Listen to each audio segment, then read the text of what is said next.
Yeah, thank you for this great show of YUGEN, this title. We will talk about the title. I just present this Bonansea, Chris Ziegler, Hugo Paquete, and Ben Fischer, who did this project in the last 6 weeks in a residency here and supported by the Hochschule Düsseldorf. Chris Geiger. Chris Geiger. Chris. Hello. Thank you. Thank you. In the frame of a project, I just want to frame this thing, what we saw before talking about the piece and the work and the techniques. Yeah. Interesting. Okay. Yeah. And this project is called Modina. This is a European network which is funded by the European Commission. It's a three-year project. Modina is the short form for Movement, Digital Intelligence, and Audience Interaction. So, and we have here the very first residency and the very first cycle of this whole project. So the other venues, there's 4 other venues in Europe. One in Ljubljana, one in Tallinn, one in Bucharest, one in Budapest. Dance houses or centers for art who are partners and who host a residency like this with other artists. And then there was also a presentation in autumn from the other projects.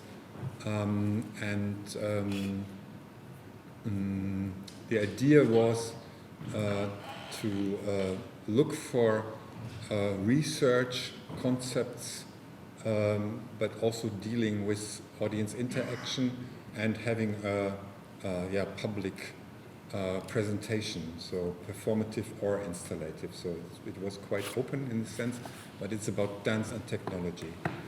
And there were like 65 applications, and we have chosen 5 from them and 1 in each venue. So just to frame it a little bit, and we document this.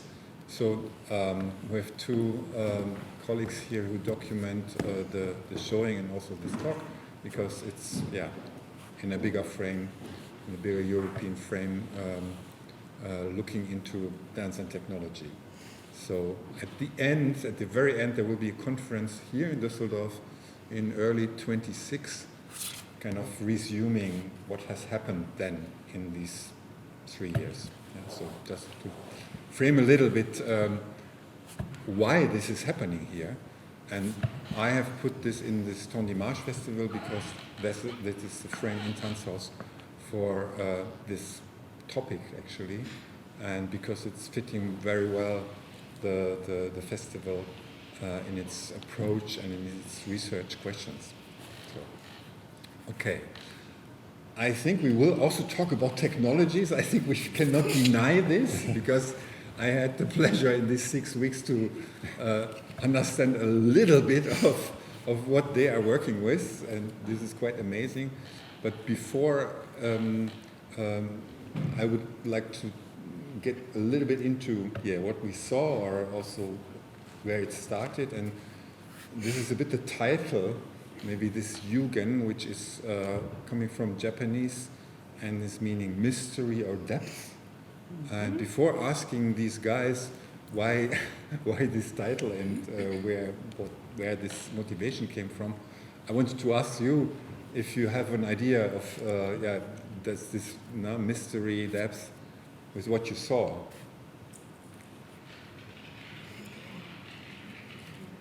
If not, I will ask them.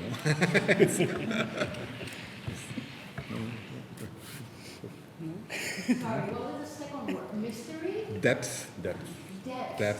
Tiefe. Depth meaning.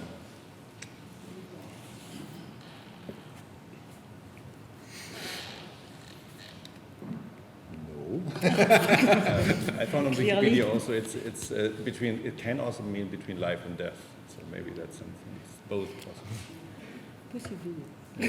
Various meanings, which is like umami in Japanese. We have no word for this. There's something also in philosophical studies that this depth which is between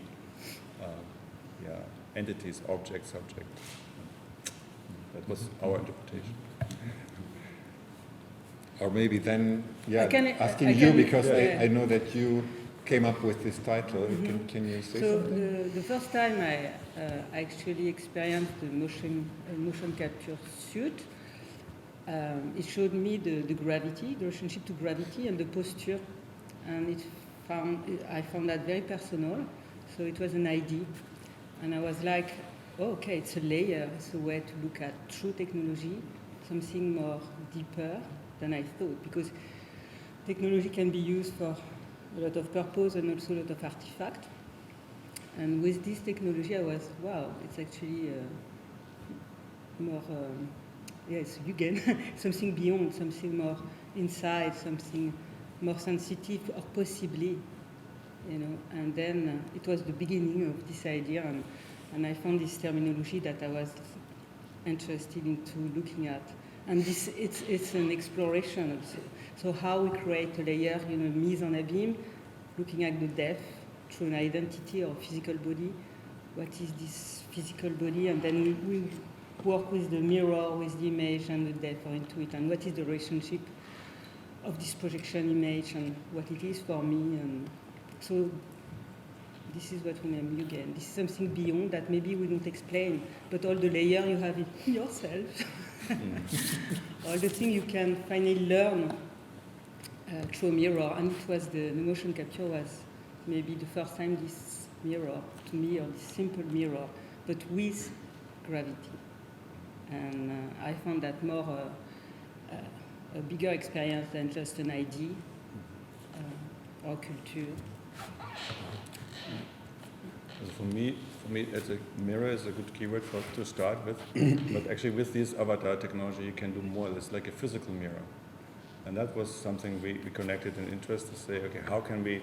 Because we both come from truly theater, and not only also me, digital artist on stage. I'm not really saying I define myself outside the stage. So everything I do is for the stage. So I would like to also provide a certain meaning into the language of theater, which is always physical. So when we do a mirror with avatars, we have to try to have a physical dialogue. And also before I came here, I was working in another production myself at Arena, which was an augmented reality piece, where people always had this iPod or glasses to see through, to see the entity on top of the body of the performer. So I think we both had an interest to say, hey, make it easy. What about the body? The body is a container of information, so maybe the avatar is on the body. And then we can also, in another scene, towards the end of the piece, you see a physical dialogue where live and pre-recorded is mixed. So this is really a morphing the technology, which is only possible with this new avatar technology, that you have physical dialogue possibilities of motion tracking, taking the suit. Everything is physical, what you do on stage, and that's translated into another physical environment which has a dialogue. It's not just one-to-one only. So that was something we wanted to stretch the parentheses of just mirroring into delays, into mirror, into a physical dialogue. So there's, sorry, maybe you will not have question after because we tell you everything. But so we named that the double flesh. Yeah. This physical, it was the initial idea, and then we had development, right? Yeah. So this double flash was for me to remove the device because we use it all the time. Yeah. You might have seen recently we had million people with that for any event, so we have it all the time. So how to remove it? Of course, I still have a device, which is a costume suit. So it's less obvious, but still to just have this, what we do with this image, this projection, this picture of the self. So trying to remove it, to have it on the self, and what would be the lecture. Is there any interest? So this was an exploration of that. And then as development, we create this image that detached. So from inside to the surface, to the space, basically. And maybe to an autonomy. The fantasy avatar was his own life and stories.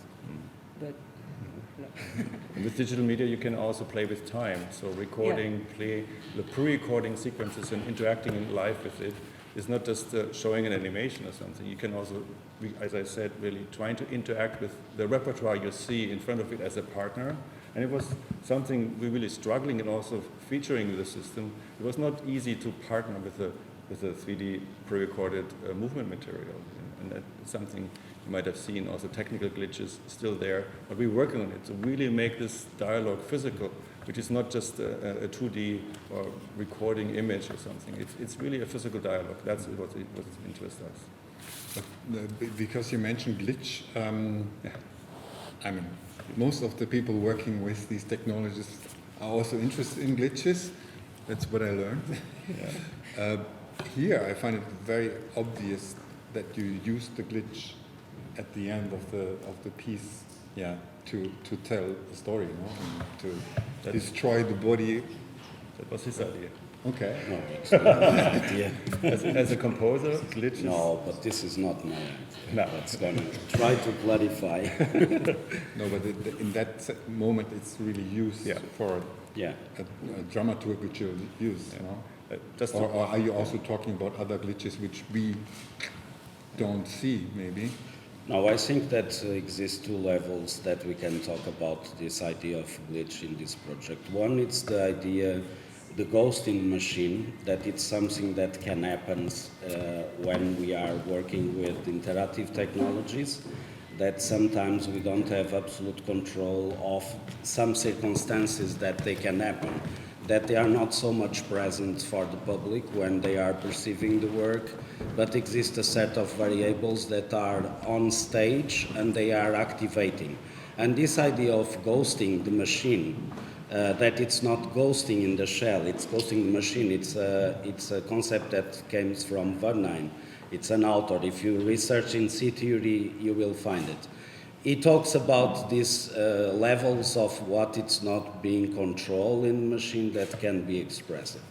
But of course that many persons that work in the glitch aesthetics, like Rosa Mackman and many other artists, usually they try to simulate kind of glitch artifacts. And simulating glitches is what we usually see as we made in this piece. We start playing with these visual references, these constructing images, and we fabricate glitches, but they are not really in the level of what is being manifested as autonomy in the machine. And in this point... I'm a bit disagree. Okay, but it's important that we can disagree. Let's talk about the glitch. Yes, Very but important I'm talking about glitch in a large perspective, not just pointing in this work. I can talk about how I was invited to this project and how I understand YUGEN. When first Chris and Christina approached me, they presented the concept, and in that moment they talk about this idea of working with interactive technologies, with concepts that they presented, and also they talk about glitch. I think this is also in the text. And they told me that they want to work something that deals, for what I understand, with sequences and all this. So I try to serve this performance with ideas about constructing a kind of sonic dramaturgy built in sequences, in small fragments that they build rhythmics, they build structures. Some of these structures, they are not stable. They are against time, in time, out of time. And we play a little bit with these ideas also in the process that we have been working. That means you don't know exactly what happens with the sound. In some moments exist some interactive parts that we also don't know what will go happen, because Christine, it's, let's gonna say, her position is shifting the position of the sound, and the sound it's being fragmented in multiple sounds. It's in a process what we call granulization, and then something happened there. And it came to outputs. And we try to work just to finish with some elements that they are stable in terms of composition, and other elements that they are unstable. So just to come back to where the glitch makes sense, actually, there was this last moment where she was really talking with the avatar, like case theater, and then make an agreement. So what you see then afterwards is maybe, can we say, to translate the glitch into this visual dramaturgy, which was my party with what actually can be created out of a glitch is maybe algorithmic to say this is its own way of the machine sees this as beauty. We see it as a mistake, as a glitch, but the algorithmic glitch is actually a feature. And we thought this is the aesthetic where the avatar goes away from the human aesthetic and the human world and has its own right of expressing beauty and its creativity. So that was a good ending for us. So. I still have an impact. Yes. I still had a bit of power with the tracker. Taking the sense, deconstructing yes, the dialogue. The deconstruction was a part of the idea. People don't know what you mean with Tracker, she has sorry. a ring. What you mean that Also tracker? The sensors, tracker, yeah, at the end, I sensors, start with removing Yes. this, and also Ben, if you talk, and explain the stability of the relationship to space, the tracking to space. And so I removed this first to unset her in space, basically, and etc. After we deconstruct. So this glitch is actually composed, but is a part of an aesthetic that, of course, has this meaning at the end. But it's not, it's not an accident in the term of we don't control it fully, but it's still a demand, a desire to do it. And maybe Ben can explain I would it like, also. I'd like to introduce Ben. Ben is an amazing student from MIREVI, which is also an amazing institution in Düsseldorf. And actually, just to introduce before you can talk about the achievements to make this happening, that actually what you saw is the prerequisite of making this piece possible is that analog, as a real space and digital space is one-to-one the same, it's overlapping. And that's really an amazing, it sounds so simple, but it's the most difficult thing. Please tell us how you made it actually. This was the flaw we could really articulate our flash-to-flash scene in the first one. That was the feature. Yeah, so we basically had the problem. We wanted to project on have the projector mapped to the body. So we had a virtual camera and had to place it that way that it matches with a real projector, and then it basically acts like a virtual projector. And then we had a few problems with the technology because it's not the most accurate body tracking possible, so like hands and feet are hard to match. And also we went through quite a lot of hardware, a lot of cables broke from dancing. Dancing is exhausting, also for hardware. Yeah, and then basically... You broke it. We had 20 cables at the time of tomorrow. I will say something after. Destroy the hardware. We went 6 weeks in testing and went through 20 cables or so more than a few, yeah. And after that, we basically had only the back projection, where we mostly worked with animation and animation mixing. Yeah. So we had to pre-record a few and think about what the avatar should do while Christine is in front and tries to tell the story. Yeah. But basically, I just put some tools in which they can use to tell the story. Great. No, actually, little subtle things were really important for us. When you have live tracking, we have no head tracking, then actually you have always the mask image, and it's not really an expression of a dancer which has fun doing it. And talking about the physical body, so it's also an interesting to work into that. For me, it was my first experience, very much composing with this suit. And I know Rococo is not the most accurate in terms of... Rococo is the name of this type of suit. It's like mid-range quality. Yeah, thank you. They didn't know. It's okay. You have to calibrate every 3 minutes. It has to be recalibrated. And basically, the problematic is the tracking itself of the sensors. You have limitation in motion speed, even if we don't think so. I was making the system cracking in speed. Some relationship to also spinning space, no floor work because I have battery and tracking, no reverse motion. So even in... What do you mean by no reverse motion? No reverse, no upside down. Okay. No upside down, no roll, no floor work. All the sensors on the these back. are some limitations, for example, just to reveal it all, like how the physical body was strategically tried to be implemented. But also we had, so this relationship was interesting as a question, not easy, but also what do we do with the body in technology? How do we work physically as dancer or as body in expression with this. So it's not an animation we have in Hollywood that we can remake and that it's live, and this real live, this parameter of live work, not just real time, live, it's very challenging in some terms of, yes, you have to deal with this technology all the time, but also to deal with this real physical body, and how you balance that, it's in question. It was a really intense process.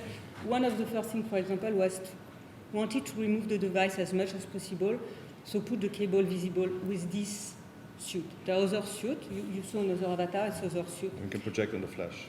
Yeah, because we wanted to project on the flesh. So there was no stability in cables, so we basically replaced, as said then, cables for 3 weeks. So every 5-minute motion, break. It was a long-term development to finalizing with, okay, let's get back the suit, for example. So there is all this relationship to also that interrogate how we perceive what we do with the body, what we do with the image, what do we want to do, to say. I have a question, because I was thinking about if it's hard for you as a dancer to fight with the technology. What you say now is that you took it as a challenge and not fighting against, no? No. No, I think for me, technology is an expansion, a tool, a capacity, a possibility of expression. Plus, I'm really interested to looking at possibility. As an experience, it's quite amazing, actually, to do that. It's an expansion, but seeing it this way, that doesn't mean it's easy, or eventually, yes, you have to understand a lot of process. When you're learning, it's always like that in any case. And I think it's going to evolve anyway. So this Rococo is there, and in 3 years going to be somewhere else, and etc., or other. But our interest was very much, and you can say, but to very much have a right, or as much as possible, tracking. Because I was interested to see the movement, to body alive as close as to me, or to represent different body quality in space, and because it's more sensitive, and also to look at this gravity. So how I would even connect if I don't have this relationship, right? So it was for us the challenge, which is actually related to my physical body. Like when we have this achievement, so we have to talk with avatars also about naturalism. So if it makes artistically sense to try to replicate a human in virtual space. So we were discussing that very often, and I thought, okay, when we go into this, when we try to get this quality of uncanny valley, which is a known term from like MIREVI protocol, this piece of uncanny valley where there was an animatronic robot looking like a human, and I was in the performance in Kammerspiele, and I felt for a split second I really thought this is a human, and then actually it caught me. And I think if we make this avatar also naturally moving, also one-to-one like a real human, and also have this expressive quality in face and body textures, this is for me as a visual artist, try to get your attention as you're forgetting that this is a technical translation process. This is important. Even when you say avatars, naturalism, meta-human characters is not interesting, but for me to catch you at this split second, this is something that we try to do. And hopefully it worked. Did it work? So the legs were distorted because sometimes the timing of calibration is wrong. So we really have not the perfect result, what you see today, but it's getting there. So that's why this is a showing, and we really would like to get into this uncanny valley moment. Maybe you have a question, comment. Can you talk about choreographic development? I have to say honestly, I didn't have a lot of time to develop it because as it was an amazing residency in terms of time, having a tech residency that long, I think is the first time that happened to me. Thank you, Tanzhaus. Thank you, Tanzhaus. But at the same time, the challenge of this technology, and I explore it with also a few other projects, is really this exploration and time and programming and that. So it would be the first things in. Then I can implement the body through it. But then the time we had to test that, it was stretching out. So I was really in short However, there was some state and target I wanted to look at, and after there was a situation of the relationship, to develop a dialogue or a physical relationship. But to go with to the avatar. Yeah, but to go to this sensitive, I think it will, again, it's also showing, it will take a little bit more time. There's the idea around space. That the space move as it moves, of the delay, of this time space. I love working as choreographer, the space. So I can present figure, I can create different momentum, but by the end, I really like space. So I like to, that's why I started with multimedia, to create a space, and then from space you implement a body. So the same with any technology, right? Space is also very limited Yeah. in this setting, no? Yeah, absolutely. But it's okay. But I'm just having a, and there was different relationship anyway in this space in terms of course, size environment, but in relationship, because the 3D, 2D, how we translate a space from another, so timing, so physical body, what is readable, how. So this was a lot of questions.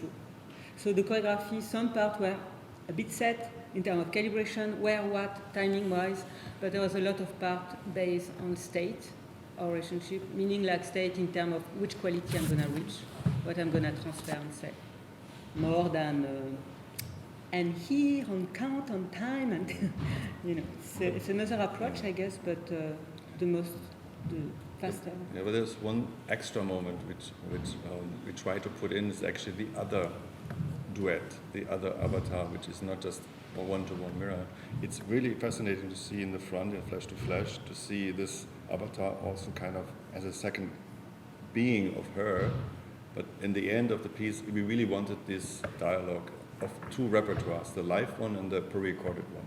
So this was kind of also a choreographic mediated moment of translating live motion into pre-recorded and see how the morphing, the physical morphing works. So this is something which is not explored yet for us yet enough, and this is something maybe for another period which I would like to really this go could more be to. tighter. Yeah, so Yeah, you mean this yeah. could be tighter? Yeah, we just started that. Just for the little technical question, but it's not only your avatar, almost all avatars cannot dance. I mean, dance in the kind of what the body is doing. The body has weight. Yeah. The feet have to be on the ground. And usually here, the feet are not on the ground, we are sliding away. So you really feel this is a kind of, it's a drawing, it's an animation, but it's, although you're very, very nicely have the control about the movements, but never about the weight.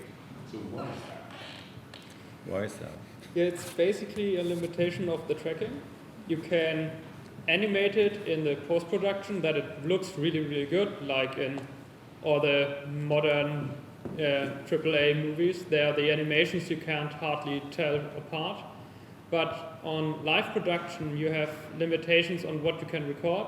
And for example, the feet, you can't really record with such a system how the feet place on the floor, because it calculates from the hip to the feet, and then the error has to kind of adds up. If we use other systems, we could get a better animation, but live animation is always a thing where you can't really have the absolute perfect animation yet. So there's something to do for it.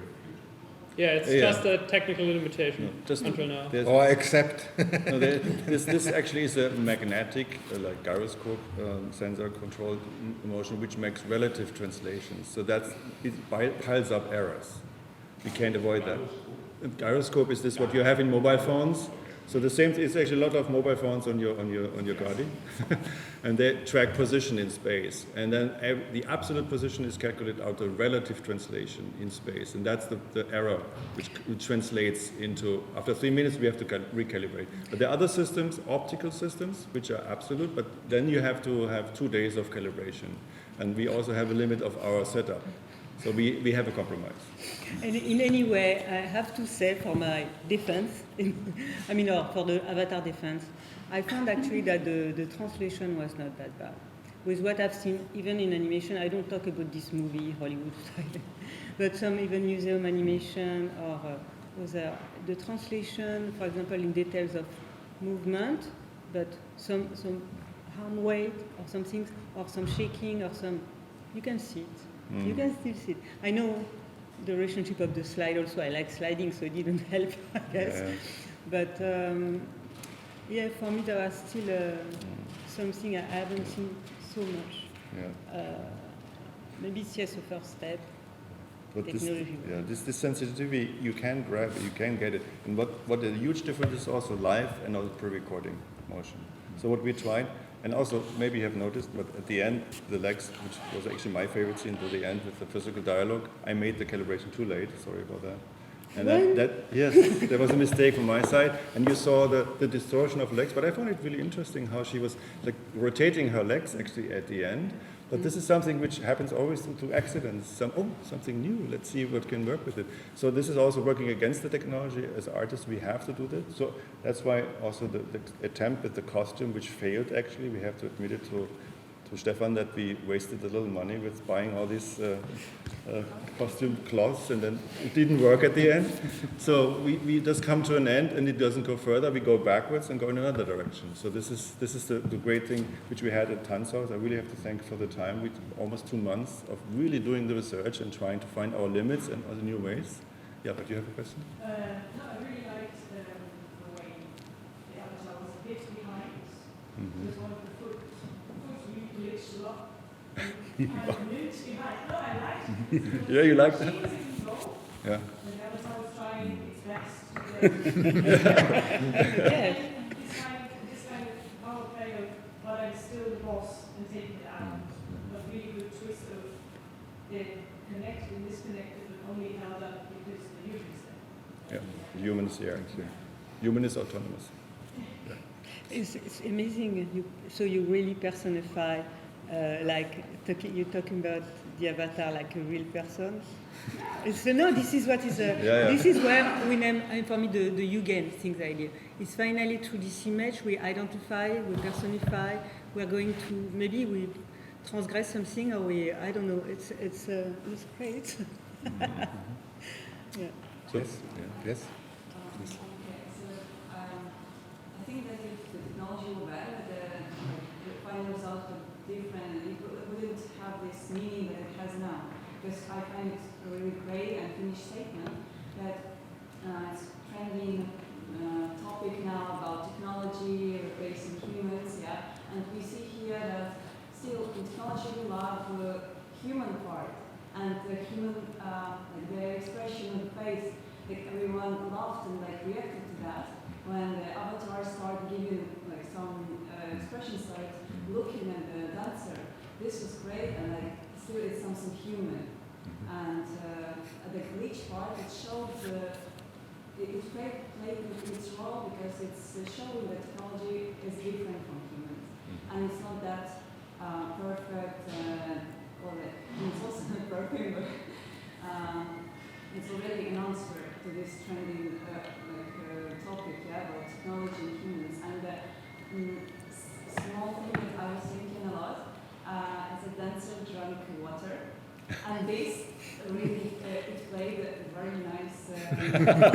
I know. I want to show that she the dancer is a human. Yeah, it's real. Yeah. I know. Technology will not drink water. Exactly. Never. I agree 100%. Yeah. Breeze. Yeah. And this was great. Yeah. I loved it. And true, yeah, absolutely. And I wanted to do that because also I need it. Of course. But also in terms of this is the level of.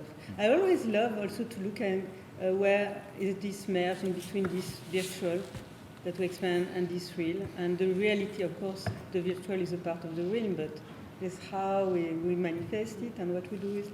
And then this is simplistic things we're drinking. Means It's really important. Yeah. Anna Kogel? First and foremost, thank you for sharing. It's really super interesting to listen to you. My question is a little bit about your decisions using this space, because I find myself in a very traditional setup, a theater setup, and with all this technology and listening to you, how you actually build up the whole experimental space, and thought about have you actually tried to change this traditional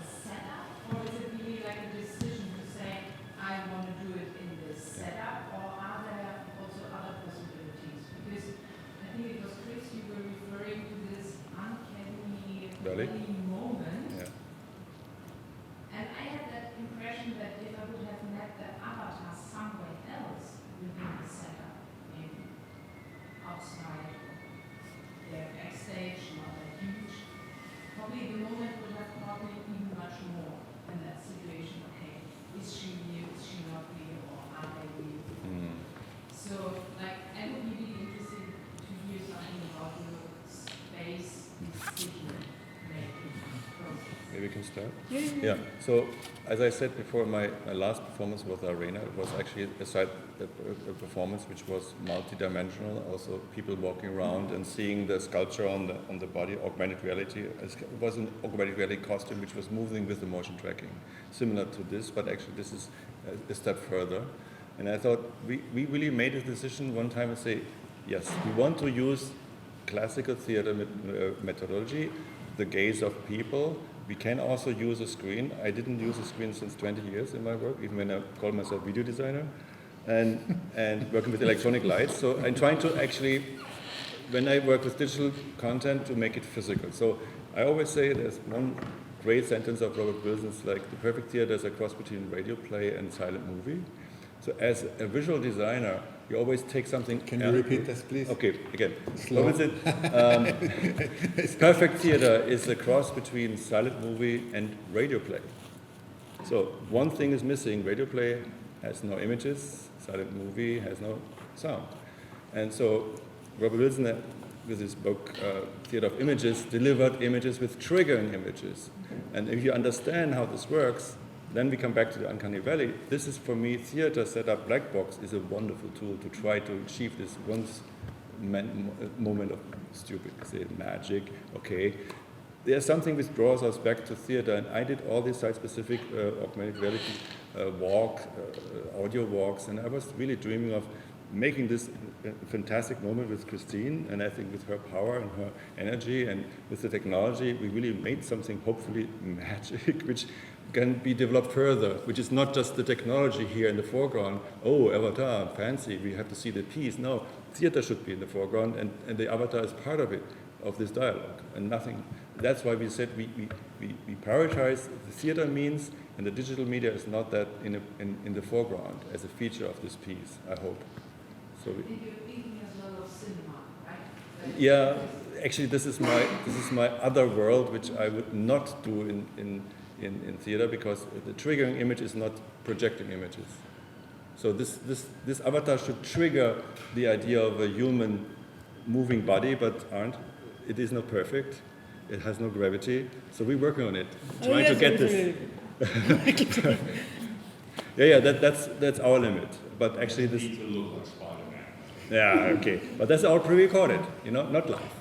And that's theater has a live moment, and we just trying to optimize the dialogue of physical to whatever, pre-recorded or something. But live is actually part of the theater language, and this is something we're trying to use, and this limits us also in the ways we can feature these specific details you see in a human being. But we'll work on it. I'm very much interested in how you managed to mix up or mesh up this live performance, interactivity, motion control, and the pre-recorded data, or what is it? No, this It's is basically just an animation, which he had the possibility to trigger a different kind of animation. And then we blended the live animation, which came from the suit, and the pre-recorded just together with a value. Yeah. But imagine what happens. Bones with, like, how many bones are in metahuman? Like 50, 60? Like 52? 52? And all these bones are merged to other bones, moving in another way. It just, the fantasy, I was exploding my mind to say, this is possible? You can merge all these bones together, that they interact, they transform into each other? Like, wow, let's try that. So. Yeah, for me it was one of the most amazing parts, because it broke this one-to-one relationship. Exactly. Yeah. And that's the step further we want to go. This is where the creativity is. And also the glitch, the avatar can show what he can do, and we look at it and say, interesting, maybe we can find something in this algorithm to interact with. Yeah. can only second that because, like, you're constantly tracking the dancer and the avatar, build relations, and this animation planning. This was almost a physical experience. There was something. Did I miss something? There's a shift, and that's what I would relate back to the time, at least for me. That was this in between spaces. Yeah. It's great. Thank you.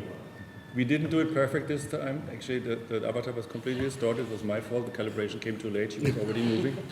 But I thought, oh my God, interesting. This distortion I've never seen before. So. Also, the reset points. I mean, jump cuts in that sense.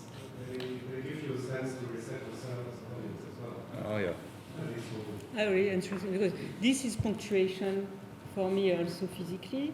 In changing our development of dialogue in any case, or physically, yes, we need this calibration, which is a choreographic almost setup. But you need this punctuation to refine every time the technology.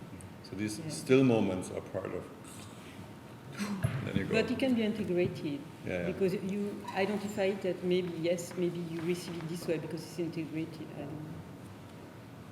Okay. Other comments or questions? Please. Question. If you think about this editing, because I was really intrigued when there was a close-up of when she was like this, and I was asking myself, how do you think about the editing of the perspectives in the video, in the image? That's actually real time. This is in real time. So that's actually a benefit of virtual space. That you can do like camera work with no gravity. You don't have a heavy camera following someone like trying to catch him. So you can make camera moves which are like real, not possible. Like this shoulder camera, then also programmed into the system, which was so close that it had no gravity with the motion. And this, we had to take the shaking out. There was a process of smoothing it to make it actually perceivable, because it's so precise, moving to any micro movement of the shoulder. That's something that was fascinating, just to show you that how this virtual camera can be maybe blow your mind. And it really shaked up everything, and also going up and moving to the other side, have an interactive camera with no gravity is amazing actually. There's a gravity, a lack of gravity, a feature, not a bug. Other comments or questions? Our perception systems have to constantly eliminate information all the day. Eliminate. You see so many things, and if you remember everything, you get insane. And I guess the process artistically will to take choices, because you get so much data. Which ones do you choose?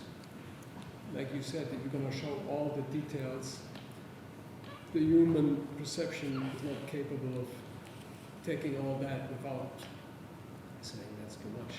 And it seems to be very interesting to see where you're going to pick what, for which reason. Well, for me, this is actually the interest also, or the work. I feel actually we are super smart, and we make selective memory, or we choose to take care, and the body is extremely smart. No, it's choosing on the time and stuff, and there is a very much intention and feeling that's going together on time. And actually, sometimes I feel the technology for me is slow. I'm not super Wonder Woman, whatever. It's just like we are going so fast, actually. And so, yes, we have to listen, absorb, and to deliver something we chose.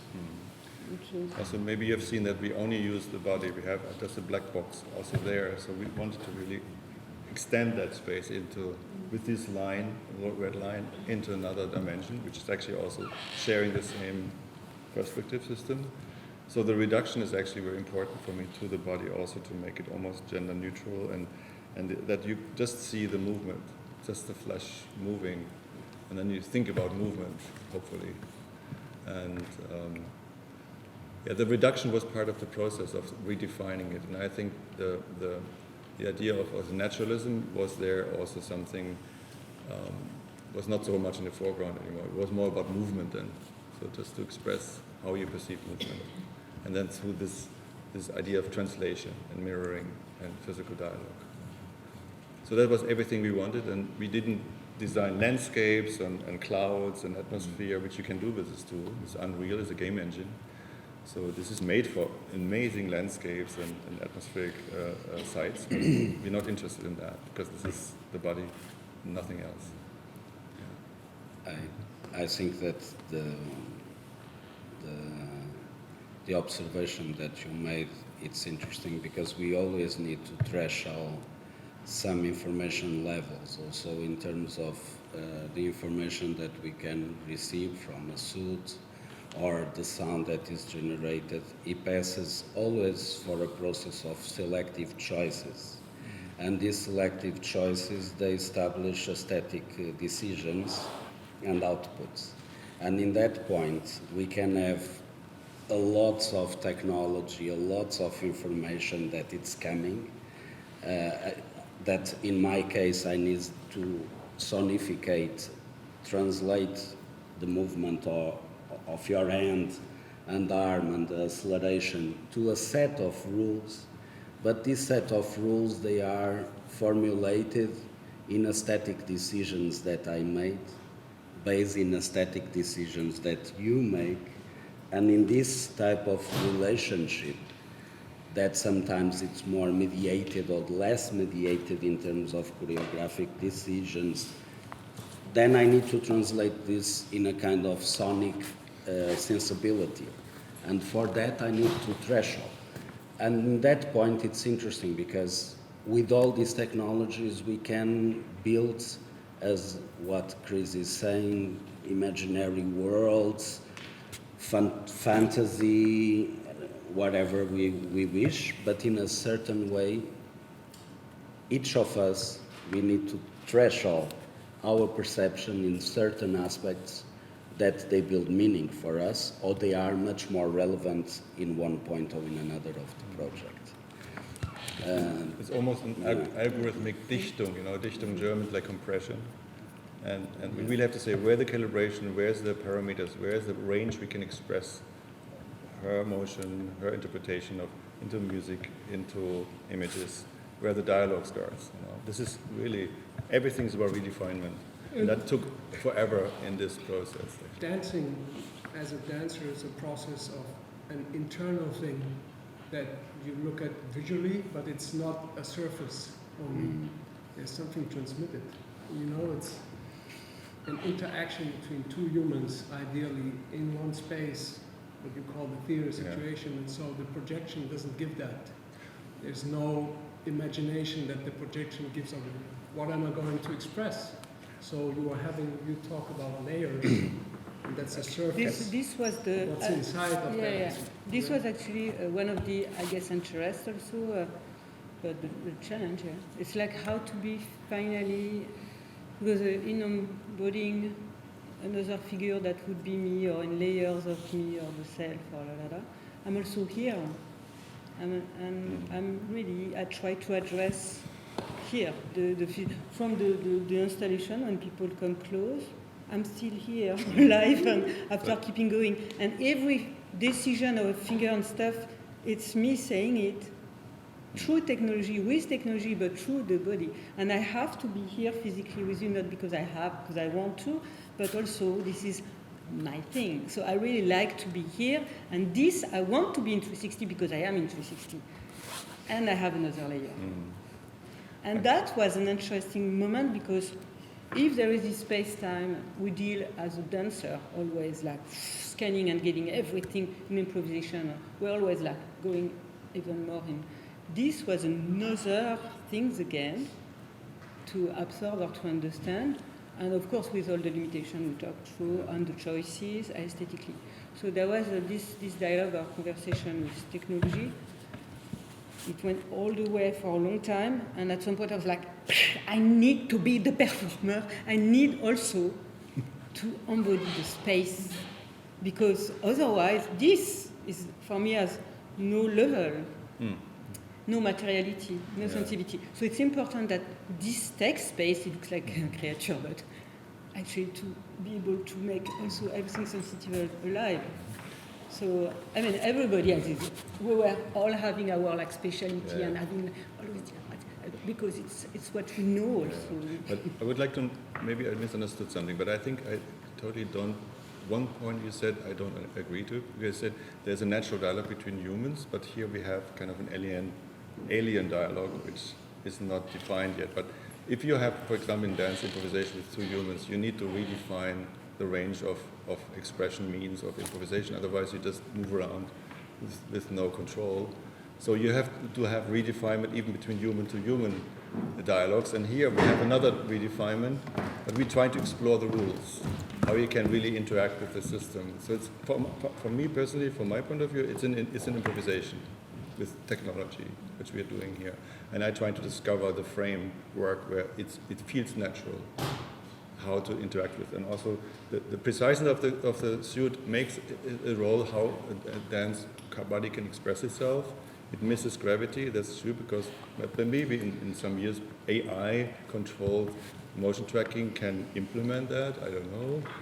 So then it feels more natural because it's an assisted system which is actually calculating also things which are important for us as movers to feel, like gravity and also rhythm. I don't know, you were also in the first part very much talking about this gravity and also... Yeah, for me it was the essential idea of, anyway, the double flash. Yeah. How it's me through another eye with this technique. But and then we ended up there doing that. But in quantum physics, Yeah. they observed in the beginning of the 20th century that something is observed by a human person, it changes what is happening. Does that happen when a camera is switched on? Maybe a virtual camera? You know? In the quantum level, I can tell you that our body, it's passing for this type of experience. But as Susan Langer also could say in the 60s about dance, when you see a dancer on stage, you don't see the pressure of her muscles, you see him travel through time and space. Such a nice final word. That's so nice.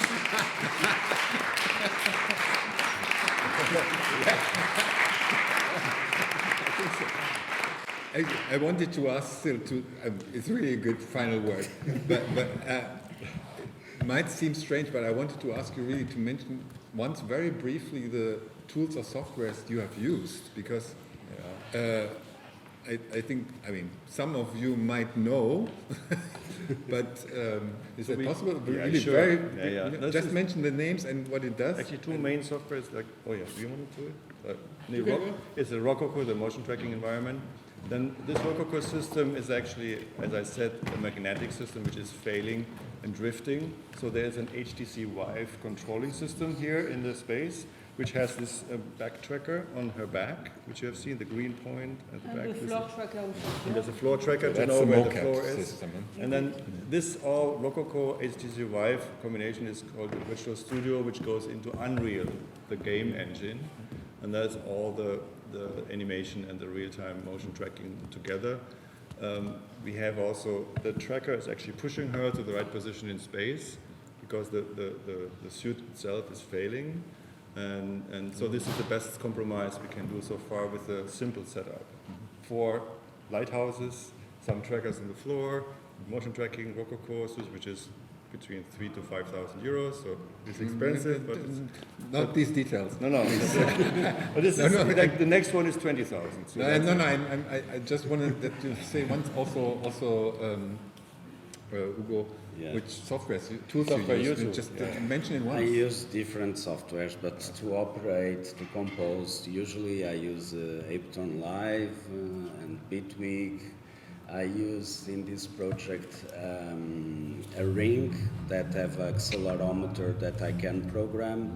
It generates, I can control different parameters and put these parameters controlling software. And part of the interactive element is generated with a kind of granular synthesizing that is taking a sound, fragmenting the sound in multiple parts, changing the position of the sound, Yeah, but this is it was the main idea. I also use some tools that they are on the market and they work with artificial intelligence like Atlas. That it's a tool that works with samples and build clouds of proximity for some kinds of sounds that they are related in terms of frequencies. And then I build sequences with this, and this tool helps me to develop these sequences that we listen. Imagine that I have like 100 samples, and then I present this to this artificial intelligence that is Atlas, and it tells me, okay, these samples, they are closer in terms of frequencies. And then I can play with them and build sequences and play with other ones. And this is made with colors and in a funny way.